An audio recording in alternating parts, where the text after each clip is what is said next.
বেশ কিছুদিন আগেই হুজুরের নামে একটি অভিযোগ পাওয়া যায় যেখানে বলা হয় তিনি নাকি ১১ বছরের একটি মেয়েকে খারাপ কাজ করে গর্ভবতী করে ফেলে।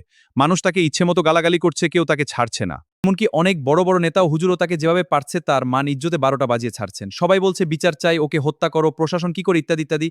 কিন্তু এখন আবার অভিযুক্ত হুজুর ফেসবুকে লাইভে এসে বলছেন যে তিনি চান বাচ্চাটির ডিএনএ টেস্ট হোক। তিনি বাংলাদেশের আইনের প্রতি শ্রদ্ধাশীল। তিনি বলেছেন তিনি এ কাজ করেননি। তিনি বলছেন তাকে ফাঁসানো হয়েছে।